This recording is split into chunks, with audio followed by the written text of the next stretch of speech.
Bom, então vamos começar aqui. Primeiramente, agradecer a presença aí do professor Ismar, que a gente vai estar fazendo uma entrevista hoje. Então, obrigado pela sua presença.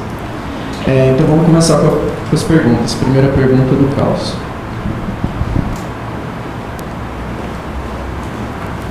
Bom, boa noite, professor. Boa noite, Carlos. A gente queria agradecer, antes de qualquer outra coisa, a presença aqui do senhor mais uma vez. Nosso primeiro encontro, inclusive, foi aqui com o senhor, me lembro bastante. Inclusive, o senhor ter falado um pouco sobre uma intervenção recente, né, da Educomunicação naquela novela da Globo, O Velho Chico, né? Me lembro. O senhor gosta de futebol? Eu gosto de futebol, mas torço para um time da terceira divisão. Ah, é? É o Juventus da Moca. Ah, é o terceiro time de todo Para mim é o primeiro time. O senhor lembra daquele fatídico 7-1 lá da final da Copa do Mundo aqui no Brasil? Fazia a Alemanha, né? Sim. Eu queria usar essa metáfora futebolística para perguntar aí o seguinte para o senhor, né? Considerando que o entretenimento é 7 e a educação é 1 com relação à participação nas mídias, nos meios de comunicação de massa, em que claramente a gente percebe muito mais entretenimento que educação, o que o senhor entende que esteja sendo feito ou pode vir a ser feito através da educomunicação para a gente virar esse placar? Para que a gente possa ter mais educação e nem tanto entretenimento, né? Você está colocando um desafio muito interessante. Eu estou convivendo, ao longo desses últimos 2 anos, eu convivi em Brasília, no Conselho de Comunicação Social do Congresso Nacional, como membro do Conselho, com 2 tipos de pessoas interessadas no campo da comunicação. Os empresários, donos de emissoras de televisão, de rádio, o da área das tecnologias, os profissionais dessas áreas e representantes da sociedade civil. E o embate entre essas 3 forças é muito grande, não é? E um dos embates diz respeito, por exemplo, a que o pessoal da mídia evita qualquer discussão a respeito de qualquer possível mudança dos destinos que eles dão à programação por parte da sociedade civil e por parte de outros setores. Eles entendem que eles adquiriram um direito constitucional de liberdade de expressão e entendem que eles dominam uma área chamada mercado. Esse mercado tem suas preferências e entre essas preferências não está o desenvolvimento de práticas educativas formais. Eles trabalham com entretenimento, com notícias, com publicidade, enfim, eles conquistam suas audiências da forma competitiva como eles imaginam saber fazer. E quando eles imaginam a área de educação, eles são até simpáticos, mas eles dizem que esse é um dever do Estado ou um dever das emissoras de rádio e televisão educativas e que, portanto, não competiria o sistema de comunicação uma preocupação mais explícita com a educação. No caso, nós estaremos dizendo que o placar de 7-1 está destinado a continuar. No entanto, a questão que se coloca para todos, e lá temos discutido isso, é que quem faz entretenimento no Brasil, quem toca informação no Brasil, quem trabalha com publicidade no Brasil, está educando. Então, é um processo de formação. As pessoas estão se formando e se formam no embate social. Se formam com a família, se formam com a mídia, se formam nos grupos de amigos, se formam nos diferentes contextos de vida. E que a televisão, o rádio, os meios de comunicação exercem um papel formativo. Aí, essa diferença, nesse placar de 7-1, ele talvez não seja exatamente dessa forma, né? Talvez sejamos 4-3, né? Ou 3,5, 3,5, porque a criatividade de muitos comunicadores e o compromisso de muitas pessoas envolvidas com a mídia tem possibilidade de avanços. Então, nós podemos dizer que a partir dos anos 70 em diante, até agora, o sistema internacional de mídia descobriu que educação não é só coisa de pobre no sentido tradicional, não é? Que educação rende. Isto é, eles podem investir em educação, que eles terão suporte financeiro, ou do Estado, ou das empresas particulares.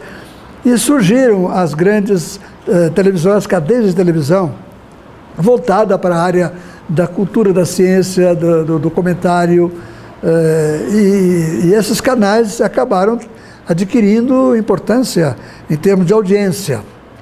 E aí nós começamos a observar que em nível internacional, isso em toda a Europa, nos Estados Unidos, por aqui um pouco, muitos canais de televisão mantêm uma ligação com o mundo da educação por outras formas. Alguns chegam até, a partir dos anos 80 isso aconteceu, a propor conteúdos para o sistema educacional. Então nós temos alguns canais americanos, por exemplo, que desenvolvem programas e produzem manuais de como a escola poderia acompanhar as suas séries. E alguns projetos internacionais estão levando isso em consideração.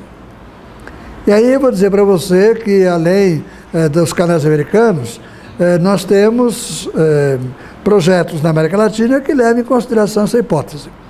Na América Latina existe um projeto chamado Escuela Plus. É um projeto da DirecTV, vinculada à americana AT&T.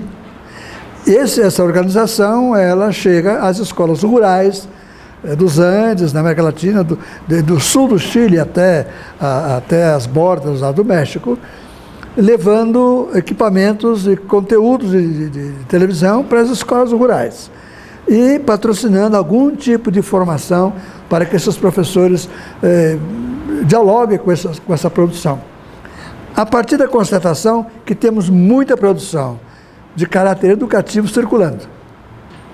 No caso, o que esse fato aponta é que o placar de 7-1 já não poderia ser considerado dessa forma. Nós temos que olhar como é que o sistema educacional, com as famílias, os grupos organizados da sociedade, pode se aproveitar do que existe em termos de processos comunicativos e informacionais. Esse é um capítulo. O que eles está sendo produzido e que talvez seja interessante, que tenha sido produzido de forma honesta, adequada e que seja interessante para processos. Como é que profissionais podem ingressar nesse âmbito e começar a produzir para esses canais? Em terceiro lugar, a expectativa de que necessitamos estar atentos frente aos meios de comunicação. E a isso nós chamamos de desenvolver as habilidades midiáticas, de relacionamento com o sistema midiático internacional, jornais, rádios, televisão, assim por diante. O fato dos meios de comunicação apresentarem entretenimento, informação, publicidade, representa em si mesmo uma grande pauta de discussão de processos educativos. Estamos num mundo de contradição, com muitas ideologias e pontos de vista, e se nós não admitirmos a hipótese de que esse material todo possa ser elementos e dados com os quais eu possa trabalhar para, com isso, criar, possibilitar a formação de uma consciência crítica internacional sobre o papel dos cidadãos frente ao mundo do capital midiático, não é? Estaremos perdendo muito tempo e muita valia. Não é? Então eu diria para você que talvez estejamos 3 a 3,5 de cada lado desse processo. Existe muita coisa boa sendo feita, o que não é feito adequadamente é passível de processo de análise crítica. E se você me perguntasse na sequência o papel do comunicador aí, está em ambos espaços, né? No espaço da produção e no espaço da análise dessa produção, onde se queira fazer uma educação midiática.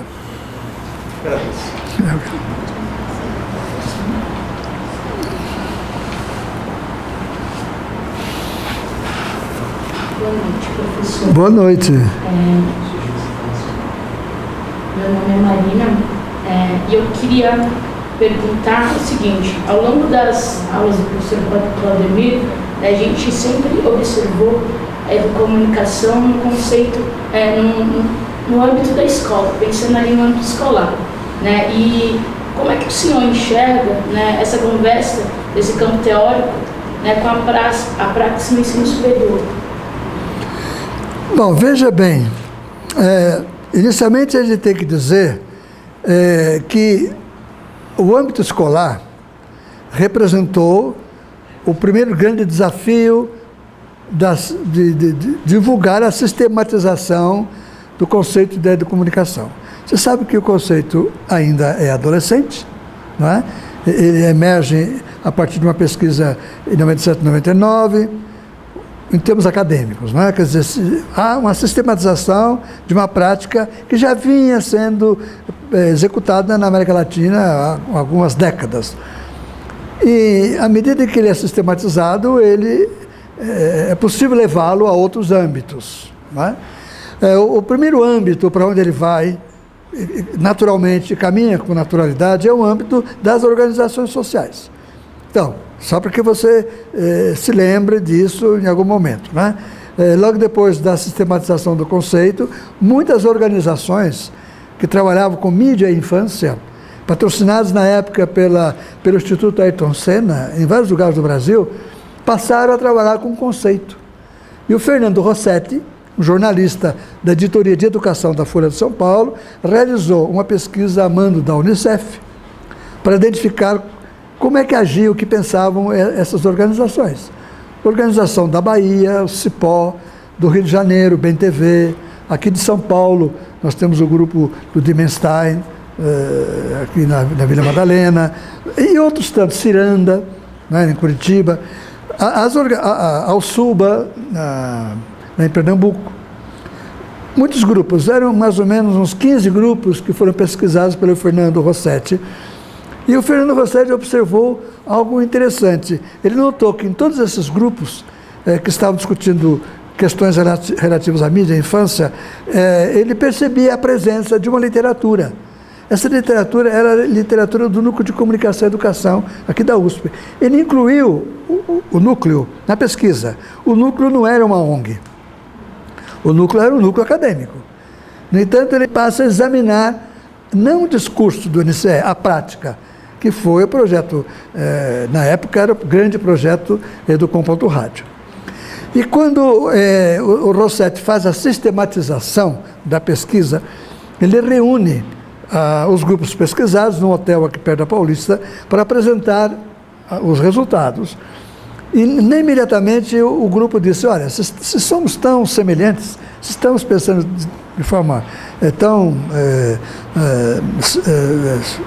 sintonizada, por que não nos organizarmos numa associação? E criaram a rede CEP, na rede de CEP, Comunicação, Educação e Participação. E essa rede funcionou durante um bom tempo, isso por volta de 2004. Né? Ela funcionou, não só funcionou em seus respectivos lugares, mas se articulou numa rede, chegando a ser convidada, a rede foi convidada pelo MEC para, em 2008, criar um manual que deu sustentação a um dos macrocampos do projeto Mais Educação. Né? Em algum momento vocês já leram, vão ler, que existiu um projeto chamado Mais Educação, de 2008 até 2013, né? Aliás, até o ano passado ainda estava, até o ano passado, né, na modalidade em que o projeto mobilizava as escolas do Brasil a desenvolverem atividades extraclasses no contraturno escolar para trabalhar com conteúdos transversais e criar uma vontade brasileira, na nação brasileira, de promover a educação integral. Não é? Então, era um movimento indutor. Nessa indução, um dos macrocampos chamou-se Educomunicação. E a rede CEP, de organizações sociais, não de escolas, foi convidada a fazer o manual, que constou e ainda existe, e o MEC difundiu, oficializando essa prática. E aí, vai acontecer um fato interessante. O Mais Educação destinava-se às escolas. Em 2010, o decreto de 2008 foi transformado em lei. Um decreto criou e uma lei vai sedimentar o Mais Educação. Nesse momento, grupos de educadores estavam incomodados pelo fato de existir um conceito que não estava no dicionário, educomunicação, que era parte da educação integral que o MEC estava propondo, e solicitaram ao MEC mudar o nome de educomunicação para comunicação e uso de mídias. O MEC fez a mudança, sob pressão de algumas faculdades de educação e tal, mas não mudou o manual. O manual continuou. Então, uma colega nossa, orientando a minha, a Daniela Próspero, fez um grande estudo sobre como é que o Mais Educação, na escola formal, estava trabalhando com a educomunicação. Então, veja, o caminho que eu estou fazendo para a sua resposta foi dizer, a educomunicação, ela vem da sociedade civil, ela é sistematizada, a sociedade civil aceita a sistematização, a sociedade civil é chamada pelo sistema formal de ensino para criar um suporte teórico para ingressar na escola formal. Não é? Então, a educomunicação invadiu a escola formal. E invadiu pelas bordas. Não é? E nessa invasão, o próprio Ministério faz uso da presença das organizações sociais que estavam já trabalhando com o conceito. E aí passa a impressão, como você tem, né, de que nós discutimos hoje muita educação no ensino formal, na escola, fala-se muito de escola, não é? Bom, na verdade, isso é interessante, porque a escola foi o último reduto. Não é? A educomunicação esteve na sociedade civil, chegou à mídia, a mídia alternativa, não é? Chegou aos grupos sociais, às ONGs, finalmente chegou à escola. E quando chega à escola, ela traz os benefícios da sua prática nas organizações sociais. Então foi um casamento, não é? Na verdade, não há uma reflexão muito clara sobre isso, e inclusive há um jornalista chamado Alexandre Sayad, não é, que desenvolve projetos de educação e educomunicação no Colégio Bandeirantes, e foi o diretor executivo da Rede CEP que reclama muito. Você se esquece do papel da Rede CEP na sistematização da educomunicação no Brasil. Então eu estou resgatando. Vou falar para o Alexandre que eu estou resgatando, porque o fenômeno é muito interessante. Não é?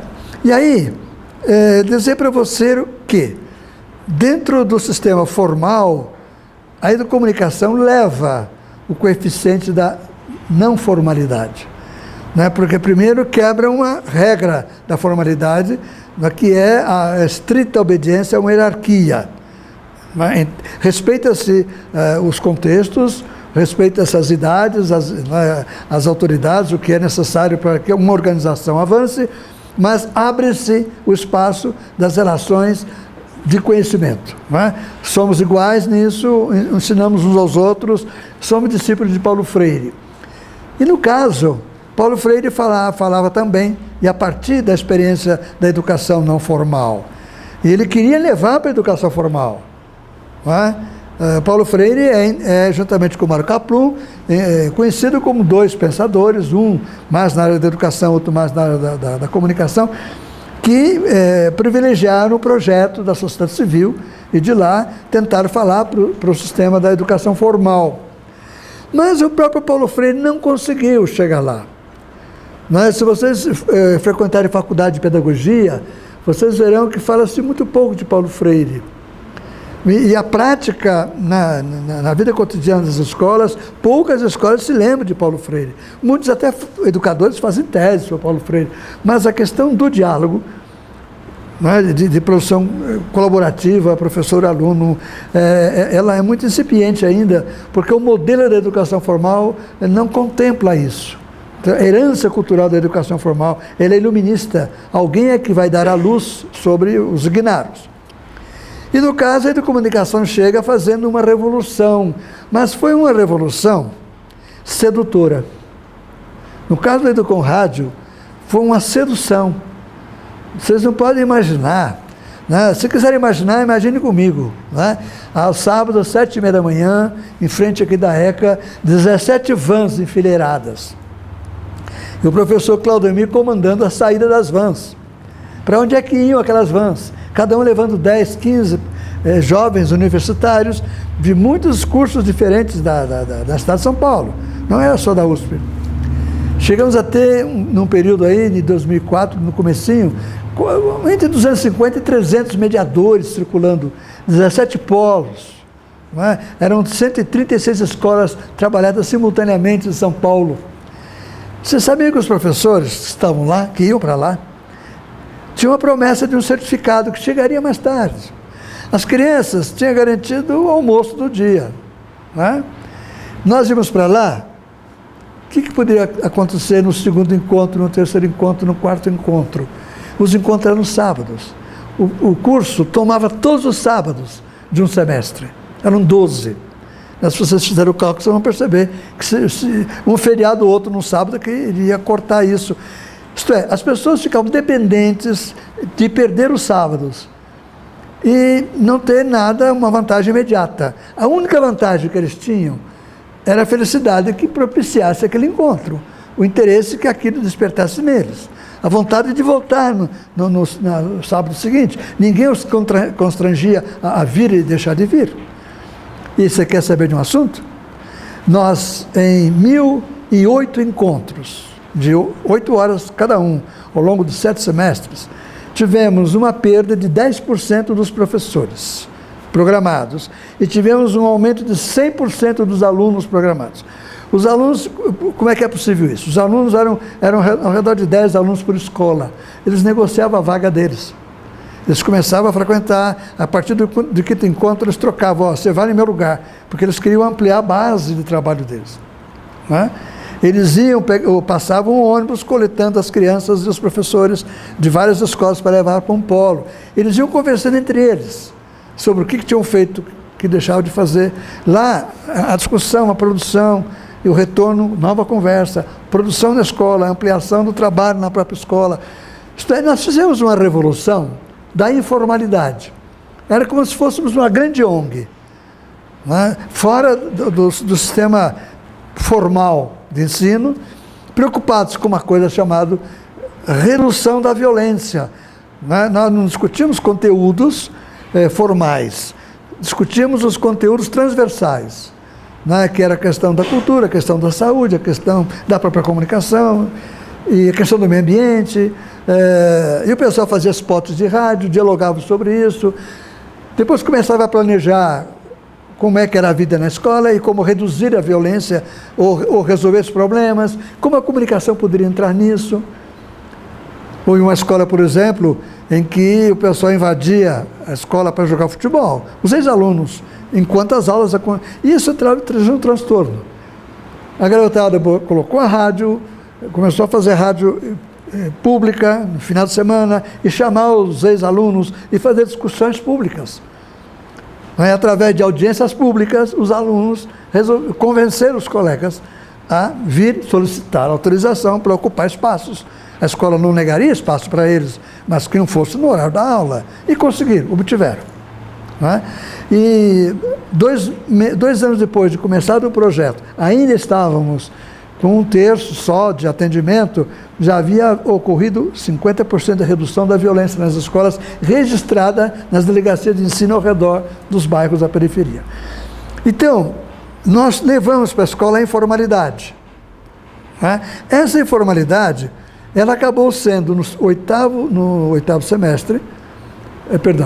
sétimo semestre do projeto, que foi no segundo semestre de 2004, ela ingressou no currículo.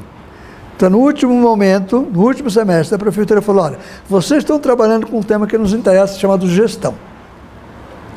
Então, vamos colocar vocês dentro do currículo. E você sabe que não saiu mais? Nesse momento, o que está acontecendo? A prefeitura está fazendo uma mudança curricular para atender a base nacional curricular comum. Os professores estão se reunindo. Quem mais está se reunindo? Os alunos. Quem é que está comandando os alunos? A imprensa jovem, que são grupos em que a escola, né, trabalham com a educomunicação. E eles discutem, gravam e levam os resultados adiante, não é? Qualquer manifestação que haja em São Paulo de cultura, como as bienais de livros, você vai encontrar a garotada entrevistando e participando. Isso significa que a informalidade ingressou na escola através da chamada pedagogia de projetos. O sistema educacional admite a pedagogia de projeto e dá liberdade para os projetos avancem. E a prefeitura cuidou de contratar especialistas, educomunicadores. Desde 2008 ela continuou contratando, parou agora, mudanças políticas, né, para dar sustentação. E uma coisa fundamental que aconteceu na prefeitura, e que foi revelada numa outra tese de doutorado da Lucy Ferraz, foi que a área chamada informática educativa, que é uma área essencialmente rígida, é uma área bem iluminista, não é a tecnologia que vai resolver e tal, alguém detém o conhecimento. Começaram a criar espaço de participação através de um projeto chamado Aluno Monitor. Era o aluno que passava a ser o colega, o ensinante dos outros colegas. E todos eles, esses alunos, eram alunos que passaram pela educomunicação. A educomunicação passou a reger a informática educativa na prefeitura, não é? Então, você me fez uma pergunta dizendo por que se fala tanto em educomunicação na escola? Porque a escola foi um espaço que recebeu a educomunicação de uma forma muito criativa, a partir de uma conquista de sedução. A sedução por onde? Não é? A sedução vem através de Narciso. Você conhece Narciso? Não é? Eu me vejo, não é? Eu apareço. Todo mundo gosta de ser o bonitão, querer aparecer. A minha voz está gravada. Não é? Então, existe um elemento de emulação, de competição, de dizer, eu quero estar nesse processo. Só que esse processo ele tem uma exigência, colaboração. A educomunicação não admite um indivíduo vibrar sozinho, ele tem que colaborar e ter uma vigilância epistemológica nessa colaboração. E aí entra um elemento fundamental, que é uma prática de construção conjunta do conhecimento. Bom, são teorias muito simples, mas muito difíceis de serem vividas se não fazem parte de um paradigma, isto é, se não é apresentado como uma coisa estruturante. Se o Educom chegasse sendo mais uma metodologia, fracassaria. Mas ela entra como um pensamento, como um paradigma, como uma orientação. E uma orientação em que as pessoas todas ganham com isso. Né?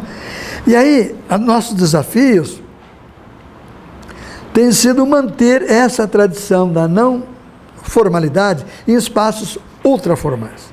E a última experiência que temos para contar, você já deve saber, é o projeto Geração Cidadã 2016. Já ouviram falar, imagino eu, que uniu o Colégio Dante Alighieri e um colégio da periferia da Zona Sul de São Paulo. Alguém de vocês já ouviu falar? Não?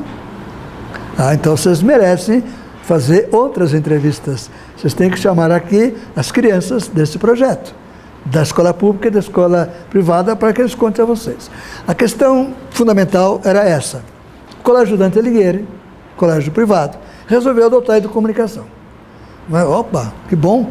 Quem sabe algum emprego apareça. E apareceu, né?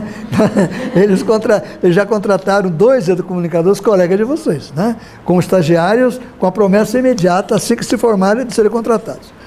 Bom, o Colégio Dante Alighieri resolveu criar uma rede, uma rádio. Chamaram a CBN para ajudar, a CBN foi lá. É muito chique trabalhar com o colégio, né, do tamanho do porte do Dante Alighieri e tal. Montaram a rádio. Montada a rádio, uma professora chamada Verônica disse, precisamos conversar com o professor Ismar. E me chamou lá para dizer, olha, você viu isso aqui? Foram 2 alunos que tiveram essa ideia, nós achamos bonito, colocamos aqui, o pessoal da CBN veio nos ajudar a montar, mas agora nós queríamos transformar isso numa rádio educomunicativa. Chamamos a professora Lucy Ferraz, ex-aluna da escola, e começamos um trabalho de diálogo com as crianças, os professores e tal. Daqui a pouquinho surge uma outra ideia. Um dia, uma das lutadoras essas lutas MMA, não, né? As meninas se envolvem também, como é que chama? As lutas livres com as mulheres. Hein? Muay Thai. Deve ser isso, né? Uma dessas meninas foi o Dante Alighieri, né? A mostrar como é que as moças competem e tal. E um dos canais de televisão foi lá para fazer a cobertura daquele momento e tal. O colégio ficou muito feliz com a cobertura. E um dos diretores falou: olha, se nós temos uma rádio, por que não temos um estúdio que nem esse? E começaram a pegar um ônibus antigo, de 95, que já não estava mais funcionando, e resolveram transformar num estúdio, né, num estúdio de audiovisual, móvel. Imediatamente me chamaram lá para dizer: professor, o que vão fazer com isso? A ideia era ter o equipamento, mas o que fazer com isso? Eu disse: olha, quando inaugurarem o ônibus, vocês me chamem para ver, eu quero saber do que se trata e tal. E aconteceu isso. Quando cheguei lá, eu falei: olha, vocês me dão mais uma semana para pensar. E voltei. A minha volta foi a seguinte: olha, vocês querem fazer alguma coisa significativa? Tome como primeiro capítulo do trabalho de vocês um diálogo com a periferia de São Paulo. Porque eles queriam fazer um trabalho na Avenida Paulista. Façam, coloca essa antena lá para a periferia. E uma conversa com a periferia. E surgiu então a ideia de um grupo de alunos do Dante, um grupo de alunos de uma escola da prefeitura, depois fomos lá para o Céu Casablanca, a EMF Casablanca, no Campo Limpo, e um grupo de pré-adolescentes se encontraram. O primeiro encontro foi via Skype, um falando com o outro. O segundo encontro foi presencial, imediatamente a troca de e-mails e a expectativa de uma criança da periferia dizer o que é conhecer e ir para uma escola grande, particular, e o particular, o que vai acontecer conosco na periferia. Bom, o resultado é um vídeo que depois o professor Claudemir poderia estar mostrando para vocês, em que eles têm uma hashtag todos juntos, né? E em que eles convidam, eles mostram o que eles fizeram, gravaram esse vídeo. O vídeo foi escrito por eles, roteirizados por eles, os educadores ingressaram no processo, discutiram e tal. Bom, finalmente um vídeo que foi apresentado no encontro mundial da Unesco, em que os adolescentes falam da proposta de um encontro geracional, de diferentes situações, de idades um pouco diferentes entre eles, a questão da cultura, a questão da localização geográfica, econômica, assim por diante, e do sonho de construção de um mundo diferenciado, assim por diante, convidando as outras escolas a fazer o mesmo. Então, essa prática, né, de comunicação, de unir uma escola privada e uma escola de periferia, e colocar sincronizada, foi feita a partir de uma perspectiva de não formalidade. Então, muita discussão, muitas reuniões, para que tudo fosse planejado conjuntamente, praticado conjuntamente. Esse ano, já começamos a discussão, esse semestre, para o semestre seguinte desenvolvermos o trabalho, e a mira agora é ter uma conexão internacional, talvez uma escola do Chile, né, que já está contactada para essa conversa. Então, veja bem, nós falamos de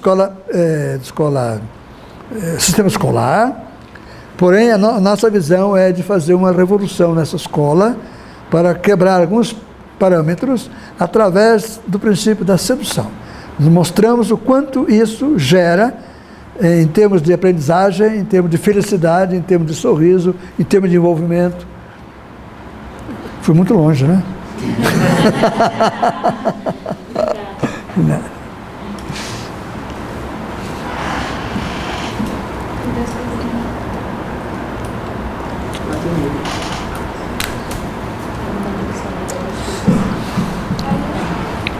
Boa noite, professor. Boa noite. Meu nome é Gabriel. Gabriel. E a USP é a única universidade pública que não tem cotas étnico-raciais no seu processo seletivo. E a minha dúvida é como nós podemos transformar a USP, uma universidade pública, num sistema mais horizontal e democrático? Eu queria que você me explicasse, para que eu possa entender a pergunta, né? Nós aqui falamos de cotas, não são essas cotas, as que já existem. Não, pelo SISU, são as cotas no vestibular da FUVEST. Sim. Não tem cotas étnico-raciais. Aham. E, então, isso reflete em manter um sistema de alunos, né? No perfil social de alunos. De que forma nós podemos transformar essa universidade mais horizontal? Ok. Bom, então, já houve a adoção de um capítulo, não é isso? O assunto chama-se mobilização, não é? Essa mobilização é importante porque percebe-se por parte dos professores uma abertura para isso. O nosso próprio departamento se envolveu para ter um índice que era mais viável no processo. E é importante que os alunos se mobilizem em torno disso. Isso em termos de cursos da universidade inteira, para demonstrar a importância dessas questões, né, da superação desses preconceitos, e inclusive rever as dívidas que temos, né, com gerações e assim por diante. Eu diria para vocês que essa pode ser uma meta que os alunos da licenciatura possam ter em relação à universidade, né? A partir sempre da perspectiva da sedução, né?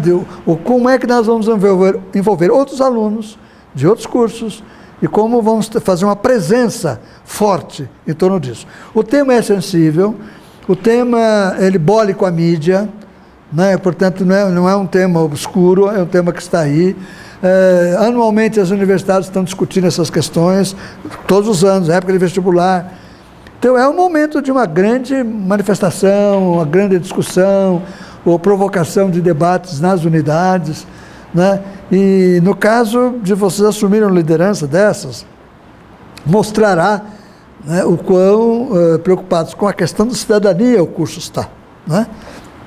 Então eu diria para vocês que o caminho é propício. É um tema sensível. O nosso curso tem a questão da cidadania como elemento vertebrador do seu processo. Esse é o assunto que interessa. Vamos lá, por que não?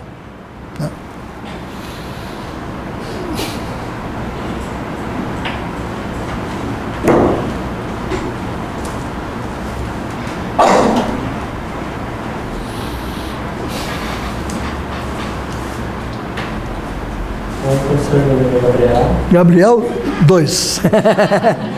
Eu tenho um neto Gabriel.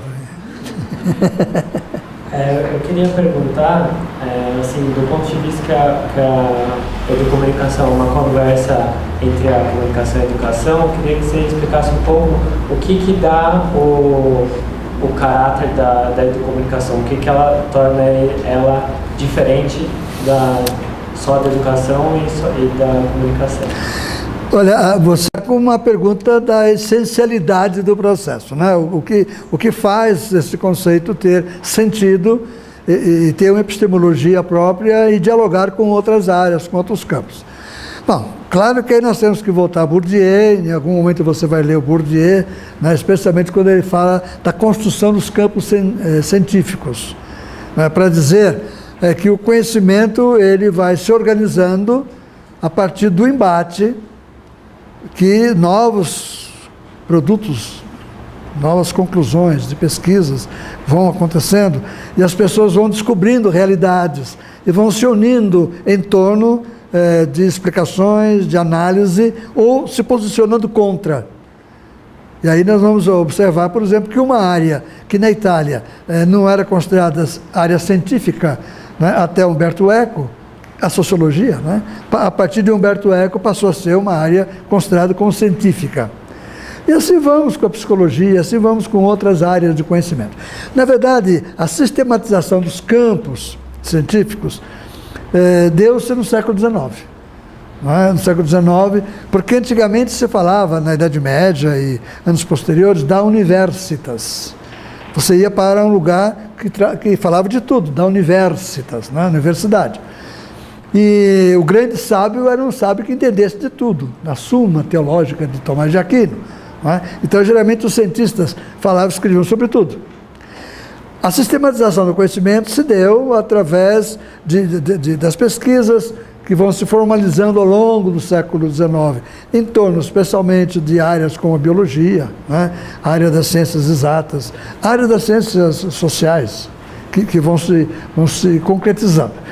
E aí, emerge uma área chamada antropologia, né? Antropologia física, antropologia cultural. Se você pega a psicologia, você vai encontrar uma série de sub-áreas de um campo grande chamado psicologia, a psicanálise e assim por diante. No caso, a comunicação, ela é muito recente, talvez tenha aí uns 350 anos de formatação, né? Ela vai ganhar corpo a partir da década de 40 do século passado. Ela ganha corpo com as pesquisas norte-americanas na perspectiva do funcionalismo, né? E vai evoluindo. Inclusive tem um escritor boliviano, Luiz Ramiro Beltrán, que tem um artigo famoso dos anos 60, que o título do artigo era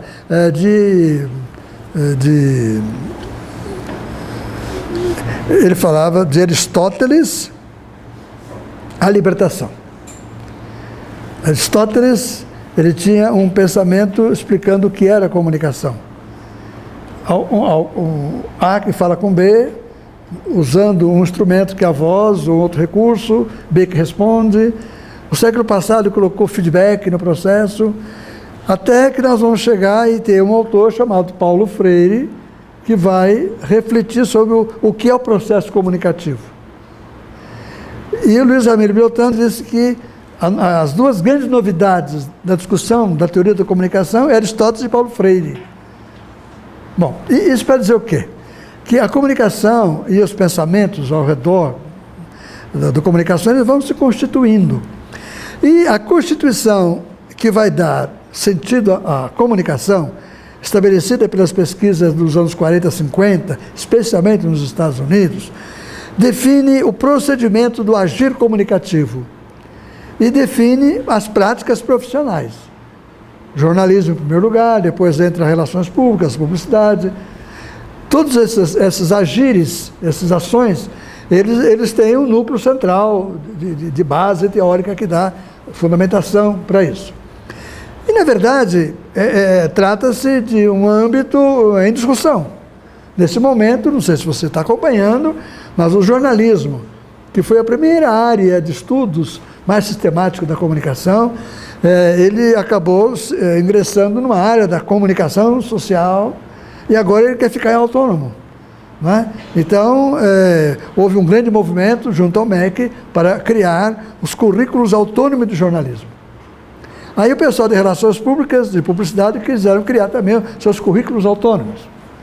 E aí vou dizer para você que você está numa escola, que é a ECA, que viveu esse embate sobre o campo da comunicação de uma forma intensíssima no início dos anos 90, até 94, por aí, em que a escola resolveu acabar com o ciclo básico. O ciclo básico era um ciclo de estudos em que todo aluno da ECA frequentava. E a partir do segundo ano é que ele ia para as suas áreas. A escola dizia que não fazia sentido ter aquele básico, que o importante é que o aluno já chegasse para fazer o seu curso completo, do começo ao fim. E aí houve um esforço para a criação de grades curriculares independentes autônomas. E os alunos passaram a não ter mais convivência em sala de aula. E aí foi o jornalismo, assim por diante, né? O jornalismo teve um probleminha, era um curso que estava muito inchado, ele tinha quase 4.000 horas, né? E ele se beneficiava muito do ciclo básico, né? O ciclo básico era fornecido por esse departamento aqui. Eram as classes de 150 alunos, né? Porque todo mundo tinha que estar aqui e tal. E aí se imaginava, vamos extinguir o departamento de comunicações e artes básico e os professores desse departamento vão para os outros e cada curso fará o seu ciclo. O jornalismo teve um problema. Os professores eram professores da área técnica e precisava dar a área de fundamentação. Eles disseram, olha, essa área de fundamentação, o aluno da ECA vai buscar onde existe essa fundamentação. É filosofia? Vão na filosofia. É sociologia? Vão lá na FAFELESH. É isso, vão lá. Acontece que a ECA não conversou com a FAFELESH, não conversou com a psicologia. E os alunos que entravam no jornalismo, quando eles iam se matricular, não sabiam que disciplina. Talvez fazer física quântica, fazer o quê? Eles tinham que cumprir parte da sua grade na ECA, na USP. A USP não havia sido avisada e nem havia conexão entre as disciplinas que eles faziam e tal. Mas era a obsessão pelo currículo autônomo, que algumas faculdades começaram a repetir.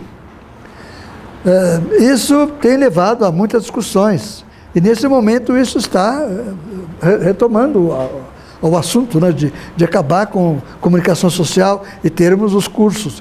Porém, vou contar para vocês uma história. Durante essa Intercom, existe uma associação de professores, de diretores das faculdades de comunicação do Brasil, que tem vínculo com a Intercom e organiza os seus encontros. Fizeram um encontro aqui, um pré-encontro dentro da Intercom em setembro agora, né? E me convidaram para fazer uma palestra sobre educomunicação. Eu estranhei, porque eles, na verdade, eles não tinham muita vocação para isso, era um curso pequeno, único, né, de licenciatura e tal. E eu assisti o encontro deles para saber o que eu ia falar no meu momento e tal. E o que eu percebi foi uma grande desilusão, uma grande crise de identidade dos cursos, porque o mercado hoje é um mercado multidisciplinar, né, multimediático, e já não estava fazendo sentido mais pensar em jornalismo, relações públicas e publicidade para um mercado que trocava os profissionais. Né? A empresa chamando o jornalista para ser relações públicas, por exemplo, né? Coisa que valha. E eles, então, sendo obrigados, por determinação do MEC, a criar currículos autônomos, mas discordando disso. É um lobby, criou-se um lobby em torno dessas ideias, né? Mas os professores dos cursos discordando disso. E a pergunta que eles faziam era: como é que vocês estruturaram na ECA, num departamento cujo destino era desaparecer, que não desapareceu, é o contrário. Ele se revigorou e criou uma licenciatura em educomunicação. E a pergunta é: como é que vocês conseguiram encontrar a articulação? O professor Mauro Wilton, ex-diretor da escola, ele sempre disse para mim: olha, a única novidade dessa escola nos últimos 20 anos foi o curso que vocês criaram. E ele foi desse departamento, saiu e foi para a rádio e televisão, não é? Mas ele viu que a fragmentação foi tão grande na ECA que acabou perdendo sentido. E acabou até levando a uma proposta de separação. Vocês só souberam, né? Houve um grande movimento aí, há uns 2 anos atrás, para a criação do Instituto de Audiovisual e Artes e Comunicação, né? E estavam à beira do suicídio mútuo, né? Bom, eu não sei se eu respondi a sua pergunta. Eu sei, eu fui muito longe. Você tinha comentado um pouco desse caráter de paradigma. Você queria saber o paradigma da comunicação. Saber se é isso que dá a liga, sabe? Se é isso que faz tá. Muito bem. Foi bom você me lembrar, viu? Então eu vou contar para você o seguinte. A pergunta que me veio nesse encontro, né, e esse encontro eu fiz com os professores desse curso. Eu depois fui chamado a Campo Grande para falar para alunos de jornalismo de 4 cursos que tem em Campo Grande. Depois fui chamado à pós-graduação da Católica do Rio Grande do Sul, nas áreas de relações públicas e publicidade. Eu tenho sido chamado ultimamente para falar fora do âmbito da educomunicação. Pessoas de outras áreas perguntando o que é educomunicação, né, em que a educomunicação pode conversar com eles. Aí eu vou dizer para você o seguinte: qual é o nosso segredo? O nosso segredo é que nós, identificados com a sociedade latino-americana, mas nós não fizemos nada de laboratório, identificados com a história que foi construída, nós acabamos descobrindo práticas na interface. Então, a palavra interface é uma palavra-chave, né? Isto é, todo mundo se comunica, todo mundo educa, os processos são permanentes, não é? Agora, como fazer isso? a criação dos campos científicos mostraram como a educação tinha que fazer. Então, a educação, que na época dos romanos era feita por um pedagogo, o pedagogo era um escravo a serviço de uma família, né? Era um professor particular, que se contratava lá na época de Roma e tal. Geralmente era um grego, né? O romano contratava um grego, um escravo grego para educar seus filhos. Era o pedagogo, pedagogos, né? E a educação aprendeu isso, né? Que é preciso sistematizar o conhecimento, fazer currículo, criar sala de aula. Essa sala de aula tem uma coisa que geralmente as outras têm, que é uma porta com um vidro, né? Um vidro na porta em que olha para ver se a classe está funcionando, se o professor está controlando a classe, isso tudo. Isso é um sistema ultra controlado, em que o conhecimento é distribuído em séries e é fornecido por idades e se cobra através de provas e assim por diante. E o que ensina aqui é semelhante ao que se ensina no Japão, que se ensina em Uganda, né? Existe a perspectiva de conhecimentos universais que propiciariam até a circulação do conhecimento assim por diante. A comunicação, que tem seus 350 anos, ela parte a partir de outro paradigma, né? É o paradigma de usar os recursos à distância, desde o telégrafo até chegar à internet hoje, e em que se garanta a determinados setores as possibilidades de avançar nesse caminho. E aí, os avanços se dão ou pelo controle do Estado, o Estado é que dispõe desses meios, os desenvolve. Vocês querem saber, na Europa, até pouco tempo atrás, até algumas décadas atrás, os canais eram públicos, eram oficiais, não havia canais de iniciativa privada. Os Estados Unidos, todos eram de iniciativa privada, mas na Europa não. BBC de Londres, oficial, um canal do governo. Agora, claro, a Europa já misturou, os Estados Unidos também têm ambos os sistemas e tal, mas a comunicação se organiza, especialmente a partir do desenvolvimento das teorias da comunicação nos anos 40 e 50, se organiza com uma maneira funcionalista de ser. A maneira funcionalista se confronta com a maneira iluminista. Os educadores, iluminismo, os comunicadores, funcionalismo. Alguém tem um papel, exerce o papel. Alguém comunica, alguém recebe. Porém, a sociedade civil pega elementos da intencionalidade educativa, elementos da criatividade comunicativa e coloca os dois juntos. Essa interface foi que possibilitou práticas alternativas, periféricas. Só que essas práticas alternativas periféricas, na América Latina, na Índia e em muitos lugares do mundo, que nós estudamos aqui, nós fixamos aqui, possibilitou avanços. Possibilitou que direitos desconhecidos aparecessem e fossem identificados. Muitas lutas sociais se fizeram aqui, nessa interface. Então, o que nós estamos identificando como um campo de conhecimento é saber como essa interface funciona a partir da decisão dos que estão nelas. A educomunicação é um campo de natureza política, porque ela entende que as pessoas na interface decidem coisas e fazem opções. Essas opções estão na linha daquilo que se define a partir das convenções internacionais como direitos humanos, como cidadania, não é? E tem isso como norma fundamental.